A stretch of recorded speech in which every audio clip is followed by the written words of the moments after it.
You wanted the best. You've got the best podcast. The hottest podcast in the world.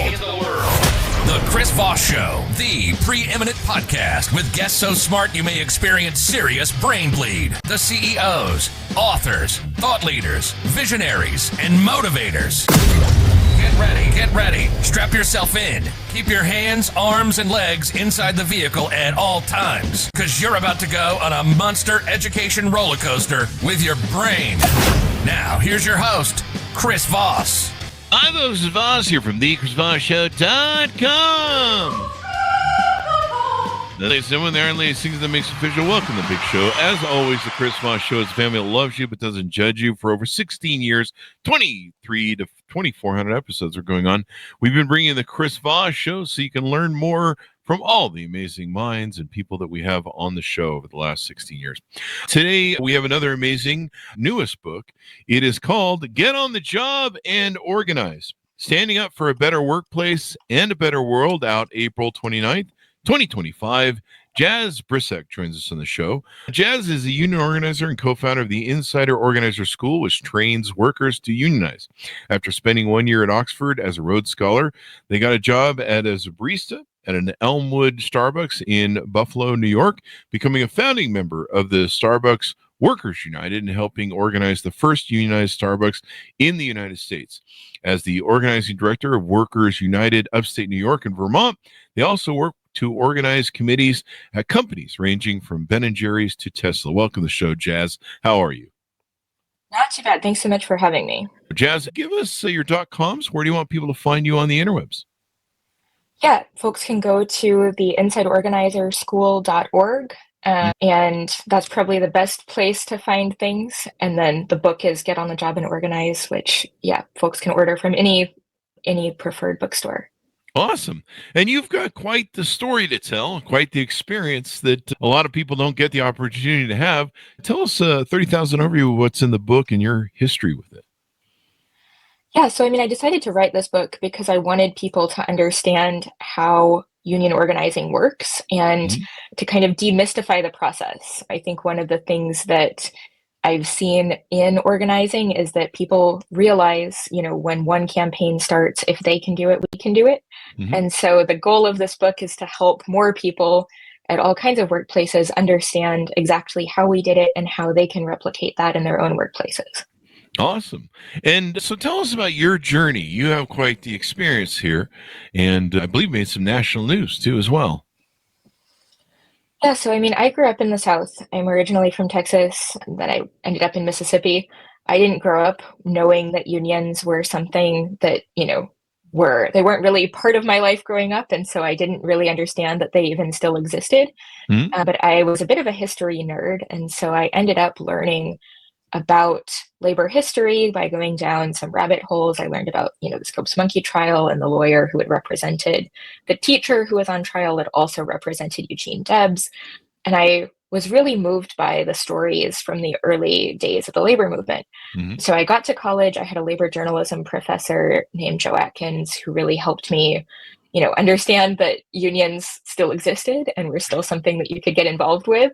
And so he introduced me to Richard Bensinger, who was working with the United Auto Workers on their campaign to organize Nissan in Mississippi. And Richard became my organizing mentor, and I got involved with the Nissan campaign, which was a really formative experience for me. Unions. Unions have been under attack by Republicans since Ronald Reagan. They went after him because unions were flipped to the Democrats' strongholds during the Johnson administration. And so the Nixon administration had to come up with the Great Southern Strategy to, raise money to win political runs. And then when Reagan came in, first thing he did was take out the union for the thing, and then talked a lot of companies with his illiberalism into moving to other countries. And since then, I've watched Republicans work state by state over the last 40, 50 years to dissolve unions. In fact, here where I'm visiting in Utah, they're trying to make it so that they have a law that they're working on, they're cooking. I think it's going up for a vote to the voters that basically would make it so they can't have unions here in the state and you can't assemble for your right to work. kind of interesting what's been going on the past while. Yeah, no, for sure. I mean, I think there's definitely a very coordinated assault on organizing that's been going on for a long time. Certainly, the current administration has been trying to go after union rights to the extent possible.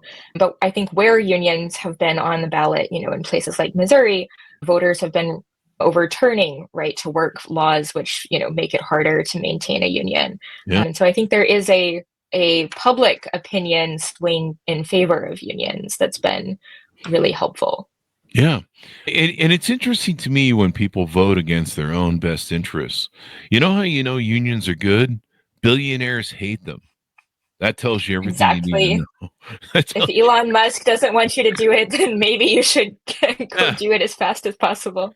I'll put this in my opinion. If the ass had at the head of, he ran for president too, the head of Starbucks, I believe he's still CEO or maybe he's chairman or something. But I mean, the guy makes, buttloads of money. And, and they hate unions. And I mean, there's a reason for it because, it gives workers power. It gives them empowerment, actually. It gives them the ability to demand what they want, and they can't just be taken apart. What do you feel why do you feel unions are important? You personally, what is your opinion on that? I believe in democracy. I think that democracy is really important for people to get to experience. And I don't mean voting every 4 years for, who's going to be in the White House. I think it's much more important that people have the experience of true power and true democracy in their own workplaces where they're spending, most of their working or waking lives. And so I think the workplace is also, without a union, one of the least democratic places in society where, employment law basically protects managers and bosses' ability to fire workers at will, to impose any rules that they want, to walk back rules when they decide that they, have changed their minds. And so I think having a voice is fundamentally important and also the best way for workers to be able to build a different society. Yeah. I mean, unions used to be a large part of our country's workforce, and things were good then. We didn't have child labor. Florida right now is trying to enact child labor, basically. Workplace safety is a big deal, I imagine, as well. There's some dangerous workplaces just by the nature of the job out there, but God forbid, OSHA companies or government oversight like OSHA and different things, they can say, hey, now we got to, maybe we need some extra straps on the roofers so they don't fall off the roof or slide off the roof, et cetera, et cetera. Worker safety, is a big deal. But it's kind of interesting how some of the public views unions where I don't know, there's this billionaire worship that we have that goes on in our capitalist society that a lot of people just feel like maybe we shouldn't have regulations because I might be a billionaire too someday and I want to just be able to game everybody. It's kind of interesting how America works. I think a lot of us, got that kind of messaging very early on. And I think, society is definitely structured, by corporations, for corporations a lot of the time. And, certainly I was not learning about these kinds of things growing up and kind of had to come to it myself. But I think there is a growing understanding, I don't think the red baiting works as much anymore, especially on a generation of workers who've seen that there's no real path to advancement. There's no, quote unquote, American dream that they've been promised. And, people have gone into student debt and then they're told, why did you waste your time getting a degree? That's not getting you anywhere. And then if they don't, they're told, oh, you just need better training. But the fact is the economy is pushing people into these jobs with no career advancement, very low pay, very unstable benefits. And so there's no real hope to change that except through organizing. And so I think people are turning to union organizing again as the way out. Yeah, which is interesting because it's 2025, and I don't know if you've checked lately, but we ended the democracy's over, and it's now fascism and kleptocracy. We basically become Russia.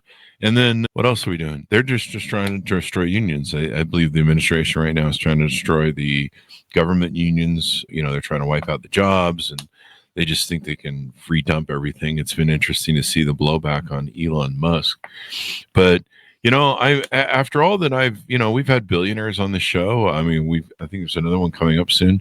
They're great people, but they love, cheap labor so they can become even richer. And, we've kind of geared our laws and our taxes and everything else to basically tax ourselves more than some of these folks. And, it's a big deal. In the book, do you talk about your journey? I mean, your build is, correct me if I'm wrong, I'm just looking through all the research I pulled on you. But you were billed as the first person to create a labor union at Starbucks. Is that correct?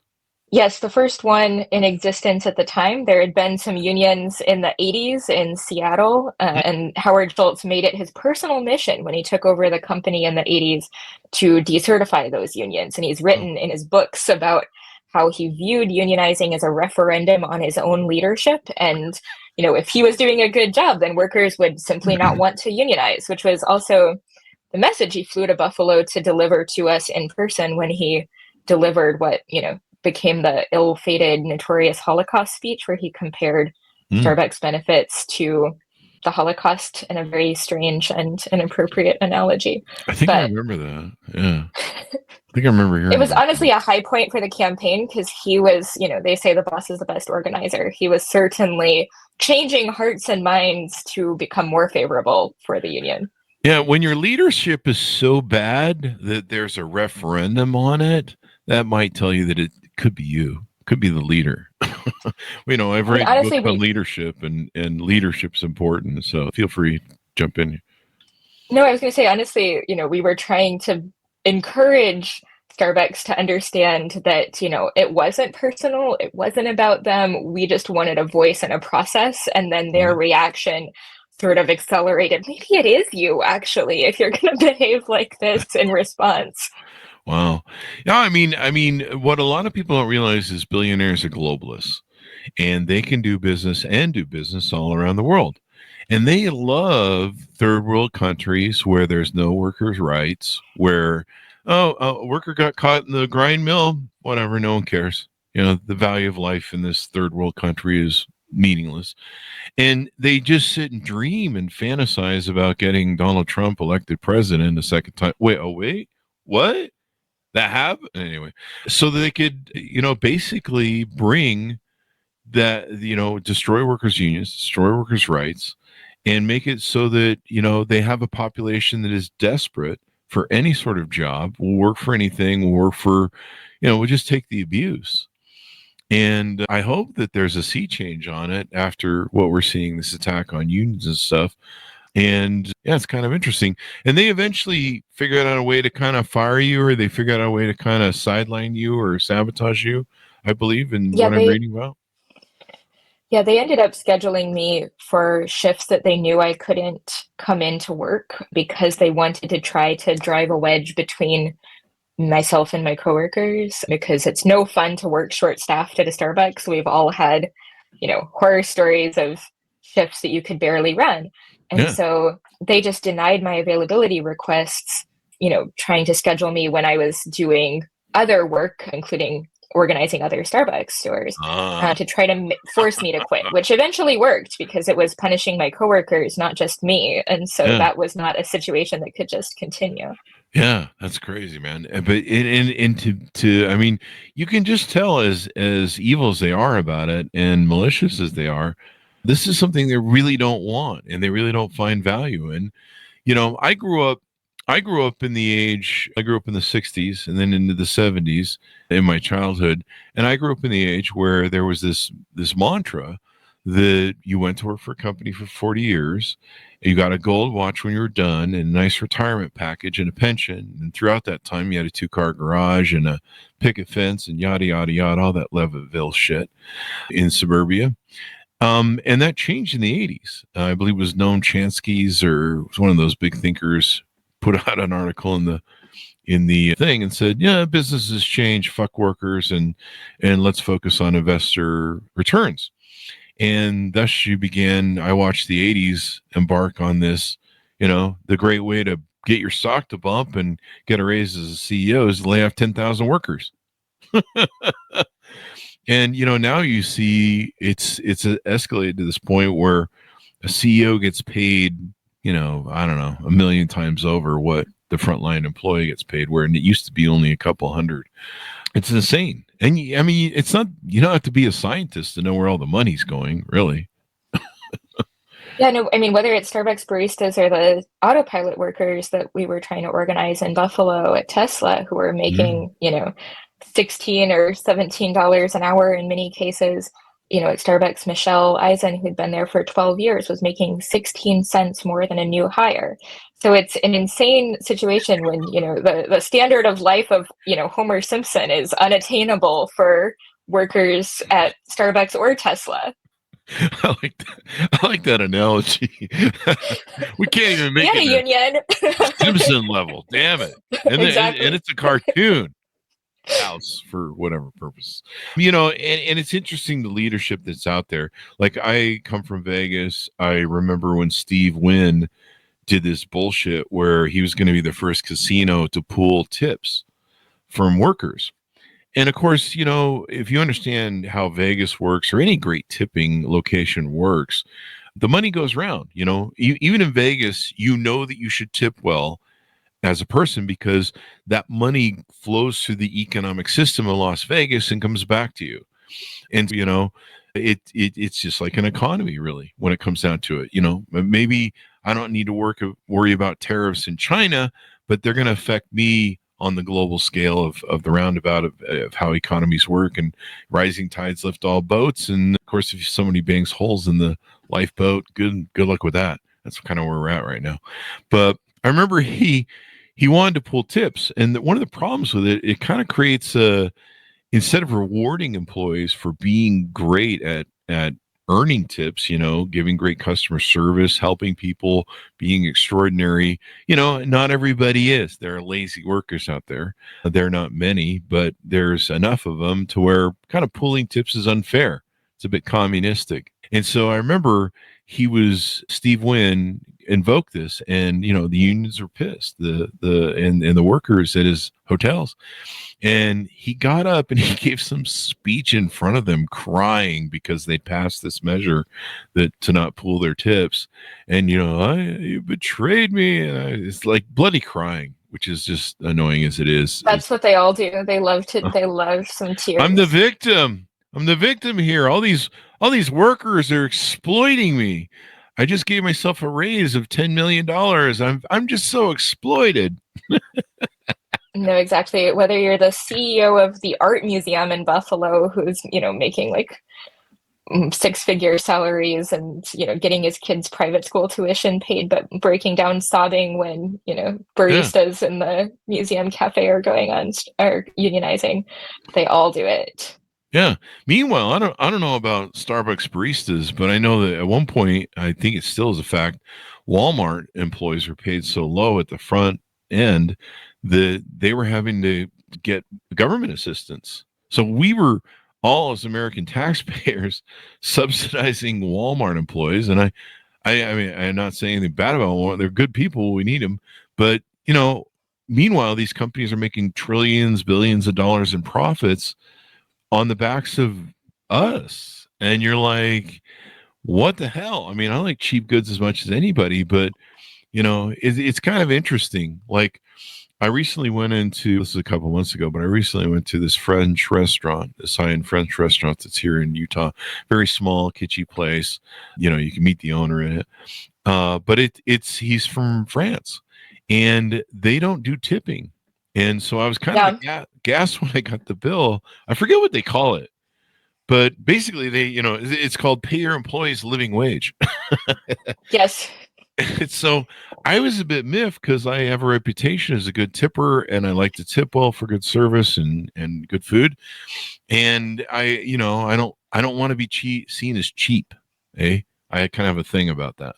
I grew up poor, so I don't want to act like I'm poor, I suppose. I don't know. Folks who know the struggle and have grown up in like working in the industry are the best tippers because you have the empathy. Yeah, you're right. I'm a salesman. And so I know that when other people sell well, you buy from them. I tell the story in my book, Beacons of Leadership, about how I always buy from, who's ever is out selling in front of the store, those kids that are out there, because it's hard to sell to adults. And so anyway, but yeah, to see the attack on workers, and it's amazing to me how many people just go, that's whatever, billionaires rule.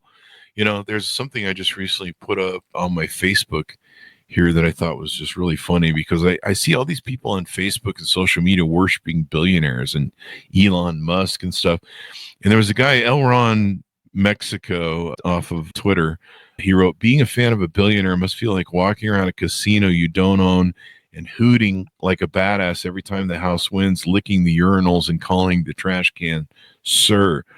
I mean, I think that just kind of sums up the ludicrous stupidity of why people are like willing to throw themselves on the pyre for I will die with the Jonestown Kool-Aid because I respect billionaires. And you're like, they don't have any, they're globalists. They don't have any interests at heart. They just want enslaved, needy, desperate workers who work for anything, and they don't want to have any regulations. I mean, that's what's going on right now in the Trump administration. Elon and then they're disassembling all of the regulations that go over big business people. I mean, I think corporations will do exactly, what they can get away with in every context that they're operating in. And you're right that, they're thinking globally. Like Starbucks' fastest growing market is China, where of course free unions are illegal. There was just a lawsuit, I think today, over their use of, forced labor, i.e. slavery, in their coffee supply chain in Brazil. And, they will go to the lowest common denominator of what they can get away with based on everywhere they're operating. But, it is a race to the bottom, whether you're working in a cafe in the US or in any part of the company around the world. Yeah, we've seen the statistics too that show the disparity between wealth in this country, between the rich and the poor, between the CEOs and the frontline workers. And we used to believe in this thing that a rising tide lift all boats, and now we just it's this greed, kleptocracy. I just want to make as much money as I can and fuck over everyone else, and off we go. And to see people worship that mindset is even more extraordinary. You're like, you realize that, it's like watching people worship Donald Trump, and you're like, he wouldn't let you have dinner with him or into some of his hotels or properties. In fact, some of them would show up and he'd be like, you're not dressed for this. Go back to Alabama or whatever. And, the red states are kind of fucking around and finding this out. So you tell your journey. What are you doing now? Evidently, you've got some stuff going on now where you're helping organizers, you're helping training, you're getting the word out. Tell us about that. Yeah, so I've been part of a collective of organizers that works on the Inside Organizer School, which is a school that's like a 3-day training that we have around the country where we teach workers how to organize workplaces they're already in, or how to get a job with the goal of organizing, and how to, link up with a union and get involved in strategic campaigns. And we've been expanding that school. I've been lucky enough to get a fellowship at the UC Berkeley Labor Center for the last year. That's kind of, I've been able to work on taking it. We've had our first West Coast trainings, our first Toronto training. We're planning one in Nashville. So we've really expanded the reach geographically, and we're, recruiting folks. There's been a real surge, I think, of interest from young people in getting involved in organizing. And, if you had a survey, the number one reason is everything going on right now, because I think people are really seeing that the labor movement is not only the solution to their own economic issues, but also the best way to make a society that they want to live in. Yeah. I mean, we've got to have a living wage for people. They've got to be able to keep up with inflation. Watching the trickle-down economics of Reaganism, liberalism from when I was a kid, that have never happened. The trickle-down economics, it just doesn't work. It just doesn't. I think we all need to get really honest with ourselves about the little experiment of the Reaganism. Sadly, it seems like we've just gone 2.0 with what's going on with the current new administration. But I'm glad you're giving them hell. I'm glad you're taking this to the next level. Did you ever see this sort of mission, your purpose in life becoming this? Did you ever think this is your how things would turn out? I mean, I fell in love with labor history when I was 16, and then as soon as I realized that you could still do labor organizing, I couldn't really see myself doing anything else. Mm-hmm. And I mean, I think I didn't really anticipate campaigns taking off and kind of, attracting national attention like we got with Starbucks Workers United. But I think, the best feeling in the world is helping workers who are just starting to think about organizing their workplace understand that they actually have power that they've been, told or conditioned to believe that they don't have, and helping people, collectively realize that and be like, we actually can organize, the boss has to listen to us. When we win, we'll actually, force them to bargain on an equal footing. Mm-hmm. And I think changing the power, like all unionizing really means is changing that workplace power dynamic so that the company has to take workers' voices seriously. Every company in the world practically will try to, do everything short of actually giving workers power. So it's, fill out this survey, here's our employee appreciation package, but they don't actually have to bargain on an equal basis without a union. And so I think that's the really fundamentally amazing part. And so, yeah, I love organizing because every time, that people realize what their power is and that they already have it, they just have to figure out how to collectively exercise it. Yeah. It's a really beautiful moment. And it can be complicated too. There's laws and rules and federal laws and state laws. I mean, it can be, I'm sure it can be mounting. If I decide to form a union, like, I have no idea where to start. So it's good that you have this out there. Yeah, I mean, I think the process can be a little bit overwhelming. Certainly, it's ideal if there's a union that's willing to take on an organizing campaign and support workers and, bring down the hammer. We always say at the Inside Organizer School, Richard Bensinger's line, to win a union campaign, you need two key components. You need an organizing committee, which is, the worker support. You must have a diverse and representative group of the workers. And then you need a hammer. You need the leverage to bring down on a company so that you can actually win the right to organize. Because without that, you can win an election and then they can just stall the process, keep fighting the union. They have no incentives to agree to a good contract, and they can try to, have workers decertify the union or vote it out eventually. So the most important thing is to try to figure out what the pressure on the company is going to look like that would bring them to the bargaining table. Sometimes that could be a boycott. Sometimes that could be a strike. It depends on what the workplace is and what the weak points are, in their model. But I think public pressure is really, really critical. And so that's something that we're trying to help unions and organizing committees develop is, how do we actually not just win a campaign, but then win the right to organize in a contract? Yeah. I mean, I just see, I love capitalism. I started my first company when I was 18. I've started lots of businesses. I believe in capitalism. I believe in democracy. But there is a thing about unbridled capitalism. I believe that somebody wrote a book about unbridled capitalism on the show too as well.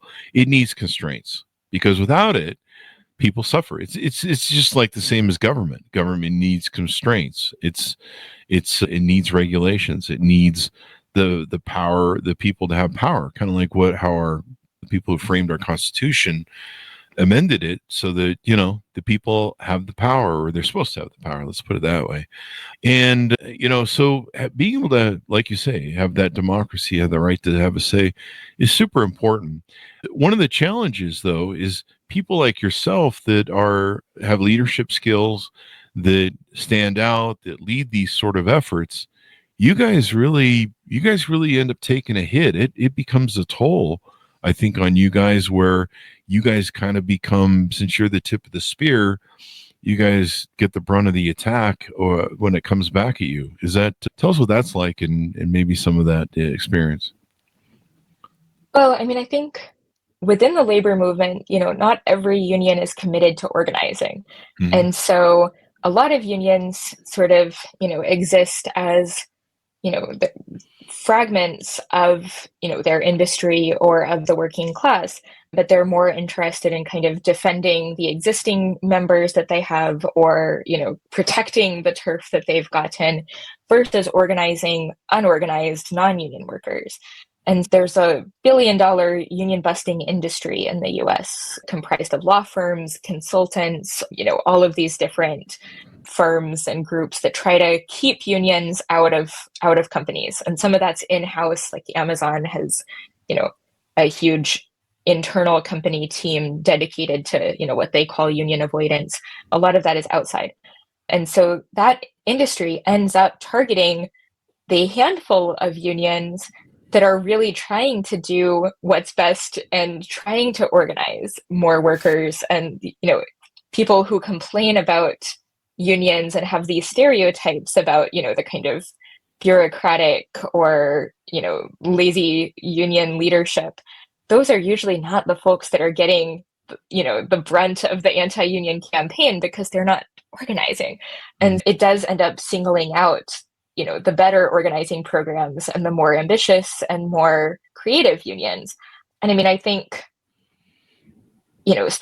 from Starbucks to Nissan, like, a lot of these companies have used the same exact law firms. So, like, I've gone up against Littler Mendelsohn several times. Wow. I lost a campaign to this group. They're now unionized in a second election, thankfully. But a small coffee shop in Burlington, Vermont, hired a group called Sparta Solutions. And Sparta Solutions on their website talks about how their enemies are environmental groups, members of the media, and labor unions. And so they thought that hiring this anti-environmental union buster was a great selling point in Burlington, Vermont. But embarrassingly, the playbook works, because they were pulling workers into meetings, they were, having one-on-ones, and they were telling people, if you unionize, you might lose everything. And that often works. So the place is unionized now. They're about to be in bargaining, still an ongoing fight. But yeah, it's wild to keep going up against the same groups and the same playbooks. But yeah, unfortunately, it also terrifies workers a lot of the time. Yeah, because, you don't want to get fired, the intimidation, the slight, I don't know what the right word is, but there's kind of a slight sort of intimidation you can do to workers. Oh, anyway, you might not lose your jobs, and I know there are some laws and rules against worker intimidation, but I know it still goes on. You see the way Elon carries on social media and other people. Exactly. It's pretty interesting. But I think, I hopefully we see an explosion of unions and workers' rights and a big sea change, because it used to be working for the government up until 2025 meant that you had one of the safest jobs around, right? It was like one of the hardest things to get fired for. Now we're seeing, I just saw that 47, or the listings in Washington, D.C. are up 47% because of the layoffs. And, turns out they weren't very protected, or I don't know, it's still being litigated through the courts, evidently. But still, it just shows you how much Republicans and their billionaire donors really hate unions and really hate workers having rights. And hopefully we wake up in this country and quit worshiping billionaires that don't give a fuck about any of us, other than just, how far they can score on the Forbes, top 100 richest person list. They're people too, but honestly, a lot of them are so out of touch because of the way they live. God bless them. Maybe they worked hard and got it. But, Elon just kind of lived off the government, basically. They don't seem to know what we as average people go through. They don't know what a loaf of bread costs. A lot of them don't know a lot of these things. But boy, they sure know how much money's in their bank account compared to ours. So, it's kind of, would you say you're getting the last laugh here? Starbucks thought they were destroying you by putting you at a job and pushing you out. And here you are, probably becoming one of their biggest enemies, or any company's big enemy when it comes to you. We'll get the last laugh when we get a contract. I'm still fighting for my job back, because I want to outlast Howard Schultz at Starbucks. And so I haven't settled the case. I will be clocking back in at some point, although, obviously the labor board is going to be a little bit more of a tough sell, perhaps, under this administration. Not that it was so great before. That's a longer story. There's no penalties under U.S. law for companies that violate the law, only remedies. So it's so weak to begin with. And then, Wow. Elon Musk, when he fired almost 40 workers in Buffalo, got away with it under the Biden labor board, just like he's getting away with it now, with full support from the Trump administration. So it's not like it's so perfect, even at, the quote unquote best of times. But yeah, I think the best thing we can do to try to resist authoritarianism and, actually preserve democracy is to keep organizing. And so I don't know about the last laugh, but I think we have to keep fighting. Yeah. Because once you don't have any rights, you don't have any rights. Once you lose your ability to have a democracy, you don't have a democracy anymore. And, people have got to stand up because, anyway, you describe it beautifully in your book, and people should get your book so they can read it and they can get educated on what's going on with unions. They can find out more, and hopefully, you can spread the word even more broadly than what you're doing now. So thank you for that, Jess. Give us your final pitch out for people. orderthebook.com is where you want people to find you on the interwebs. Yeah, for sure. And thank you again so much for having me. It's so lovely to talk with you. I think the final word is like the takeaways I want people to get from the book are, if we could organize, anybody can organize. It's not rocket science. We were kind of a very scrappy, very ragtag, not very resourced group. And, we got lucky in a lot of ways, but other folks can replicate exactly the same things that we were doing. If folks are looking to get involved and start organizing their own workplaces or want to get linked up with an organizing campaign, you can find us at insideorganizerschool.org, and we'll try to do our best to find ways to get folks connected, and folks can attend upcoming trainings. And then my new book is Get on the Job and Organize, and you can find that at any local bookstore or not so local bookstore. Thank you, Jess, for coming on the show. Thanks for being brave. Seriously, it's tough being a leader. It's tough to be brave, but you taking on your little self and a big company of Starbucks. It's definitely a Goliath David sort of Bible analogy there. So good for you. It takes, what was the old? I think it's MLK who said, the only way the evil wins is for good people not to stand up and do something that effect. And so good for you. It's hard. It's tough. It's dangerous. There's been people threatened with violence, and in the old days, they used to bust up unions with violence and murder and stuff. So, it's not cool, but I think it's super important. I think in what's going on in today's world, where we have a kleptocracy of billionaires running our government now, we've just become an oligarchy. I think more important than ever before, we need to wake up and realize that we need to get back to democracy. We need to get back to human rights and the rights of the average man and woman in America. Thank you very much, Chaz, for coming on the show. Thanks so much for having me. Thank you, and thanks so much for tuning in. Go to goodreads.com for just Chris Voss and all those crazy places on the internet. You can find us, order the book wherever fine books are sold, get on the job, and organize. Standing up for a better workplace and a better world out April 29th, 2025. Thanks for tuning in. Be good to each other. Stay safe. We'll see you next time. And that